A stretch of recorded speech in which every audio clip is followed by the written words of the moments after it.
Hello, it's Keith from the Keith Speaking Academy.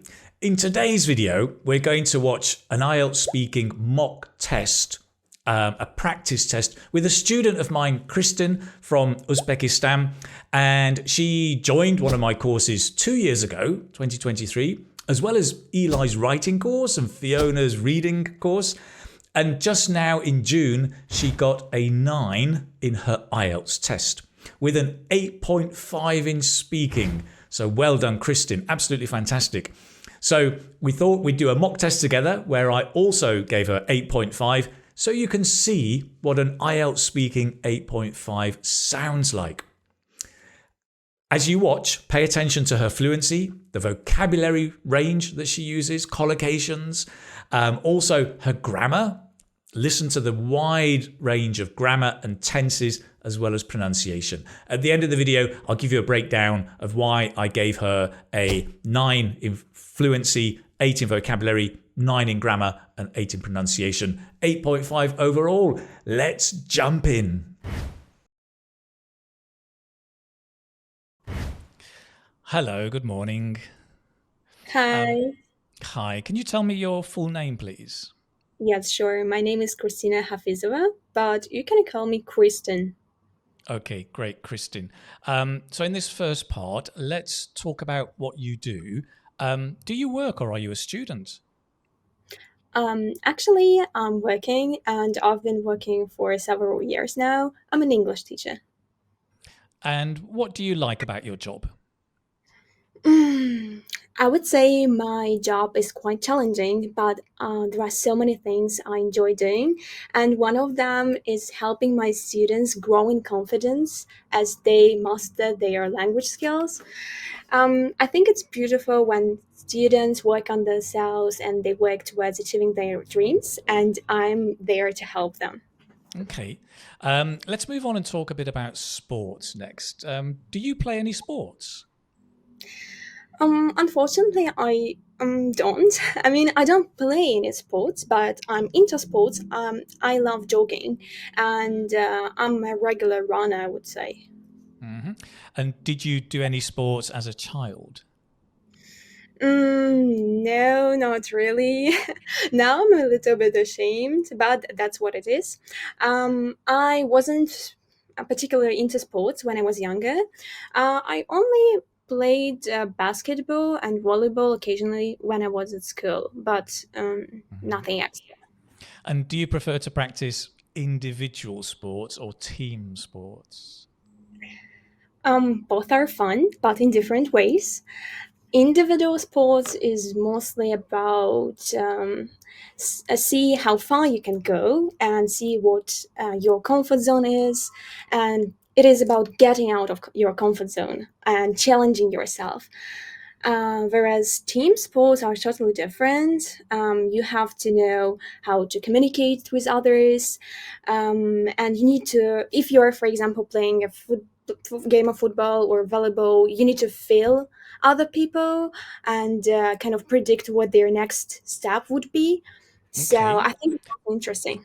great. And are there any sports you would like to try? Yes. I really find the idea of taking some swimming classes interesting. I haven't, like, I mean, I know how to swim, of course. My grandfather taught me, but I'm not very good at it, and I want to become better. So maybe swimming. Okay, let's move on and talk about patience next. Are you a patient person? That's a tough one. Well, I have to say that right now I think I am I'm a patient person. In the past, I was a bit quick tempered, I would say. And as a child, I used to throw tantrums, and everyone would get on my nerves for no reason. But these days, I'm quite different. Is it important to be patient? I think it is. Whether you're working on your project or want to build good relationships with people, or in my case, rapport with my students, you need to be patient. You need to know when it's time. to, like, if there is a problem, you need to know when it's time to stop and maybe take a deep breath and think about what is going on instead of losing your patience. Okay, we're going to move on now, and I'm going to move on to give you a topic. I'd like you to talk about it for 1 to 2 minutes. You can make some notes if you wish. You have 1 minute to prepare, okay? So Cool. your topic is describe a kind of foreign food you have had and liked. Okay, I will try.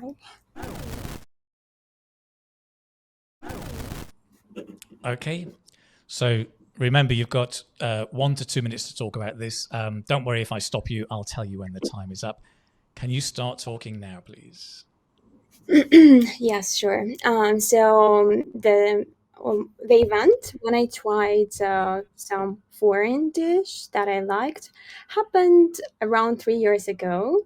Back then, I lived in Poland, and I shared my flat with a person who came from India. And once he asked me to try, like, to share a meal with him. Honestly, I was taken aback at first because I was really, like, I didn't expect that. And before that, I had some unpleasant experience with uh, Indian cuisine because once I tried their soup and it was so spicy, so hot that I thought I was going to die.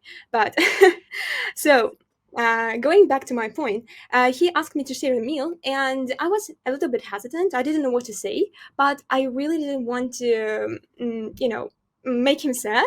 So I said yes, even though I wasn't feeling like trying his food.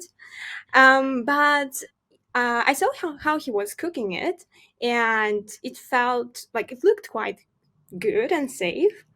And then, once we sat together and started eating, I realized how wrong I was because it was so mouth-watering, and actually, I couldn't expect anything like that. I don't know the name of the dish, but it was with rice and chicken meat. I guess it's kind of staple food for people who live in India, and it wasn't that spicy at all.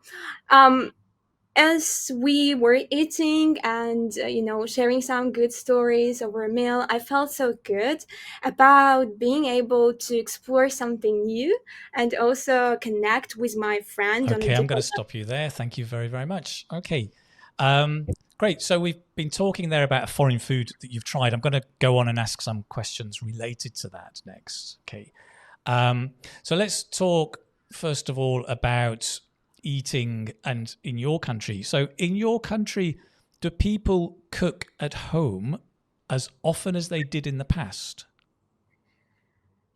Well, I would say they cook quite often, but definitely it's been changing because these days many young men and women are working full time.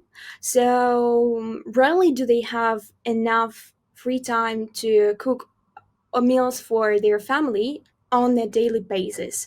So instead of cooking every single meal at home, they rather order something online or go to cafes or restaurants if they can afford it. Mm-hmm. What do you think of people using their mobile phones during a meal? Well, I think this is kind of behavior that is usually frowned upon in my country, and in my opinion, it's not really nice to use a phone, like to be glued to your phone when you are sharing a meal with someone else. I think it's not polite, and of course, if there is no serious reason why you need to use your phone, then you should stay away from it. Mm.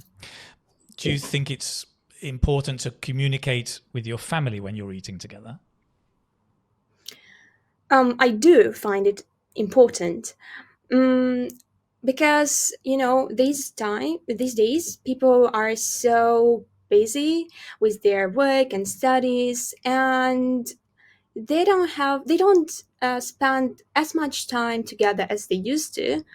So to ensure that your family bonds are as strong as they could be, I think telling your family members about your day and about what kind of things you've been through, it's a nice idea. Like, why not? Um, it helps you to open up and feel better. It can uplift your mood, and gives you the feeling that you're a part of something bigger than yourself. Let's move on and talk about diets next, and healthy diets. So what do you think constitutes a healthy diet? I would say eating clean and staying away from different kinds of processed food or convenience food, as much as you can. So wholesome home cooked meals are the best ones, in my opinion, when it comes to healthy eating. And of course, you should try to strike a balance between eating something delicious and healthy. I mean, trying to incorporate fruit and vegetables in your meals. I think that could help you to stay healthy and fit. Why do some people not eat healthy food? Well, I think there are so many reasons why some people prefer eating junk food. And one of them is that it's more affordable, and I guess they consider it to be a quick fix. For example, whenever they are in a rush and they don't really have any time to go shopping or cook something, they just opt for the easiest way and order, let's say, a hot dog or something like that online. Um, it's easy, and that's why I think it's so popular. How can the government educate people about healthy eating? I think on several levels, starting from school, government should do their best to promote healthy, clean eating at schools. For example, we have canteens, and they really hook children on junk food. I would say, like, that's what I'm seeing these days in my country. We have a lot of unhealthy snacks there, and of course children, they don't have, or maybe they do have, but little self-control, so they go for something which looks nice and delicious, over something that is nutritious. That's why ensuring that canteen provide healthier alternatives is the first step. Then social awareness campaigns, I would say, are also important at universities, at maybe metro stations, showing what it feels like um, eating healthily, and like how you feel after that, and what is the difference between eating junk food and eating healthy food, or maybe provide some quick tips on how to um, cook some healthy meals, which are affordable and high in like nutritiously good for people. That's great, Christen. I'm going to stop you there. That's the end of the speaking test. Thank you very much.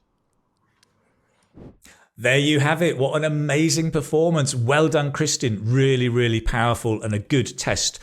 Exam technique was excellent. So just reviewing what she did, I would say when it comes to fluency, I think Christen was clearly fluent with only very occasional hesitation or repetition or self-correction. Very, very little. And that's fine, even at a band 9 level.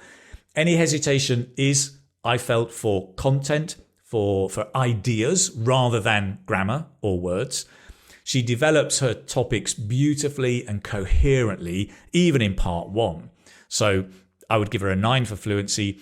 Vocabulary, lexical resource, it was almost a 9, but in the end I gave an 8. She has a wide range and she uses less common vocabulary, idiomatic expressions skillfully all the way through. There are one or two slight errors around collocation, very, very slight. For a band 9, it has to be sustained accuracy all the way through, even with idiomatic language. And she was very, very close. I mean, she uses skillful use of collocation, nuance, paraphrasing all the way through. but I would give her a band 8 for that. For grammar, was excellent. I mean, that was accurate, sustained use of grammar, a very wide range of grammar all the way through. And I think if there were 1 or 2 mistakes, they were probably typical of a native speaker as well. So I would go for a 9 there. Pronunciation, I would say an 8. I think it was very, very good control of all pronunciation features. She has connected speech, word stress, sentence stress, used skillfully to give the correct meaning, good intonation. At times, the intonation was not fully maintained across longer sentences. And there were occasional words that the pronunciation meant I had to just think twice or listen carefully. So a band 9 would be effortless to understand. A band 8 is easy to understand. At times there was a little effort to just understand the sum of the words, and it could have been local accent, had a slight effect, a minimal effect on getting that right. And in that case, again, that would be a band 8. At a band 9, any local accent would have no effect at all on intelligibility. So overall, a band 8.5, absolutely amazing, really, really well done. Christen, by the way, is also an IELTS teacher, and she works over in Uzbekistan. If you want to find out more about the things that she does, you can follow her on Telegram. There's a link down in the description below. If you want to discover more about the classes and courses that I do for IELTS students, there's a link down in the description. In the meantime, I hope you've enjoyed this and found it really useful. And that's it for today. Thank you so much for watching.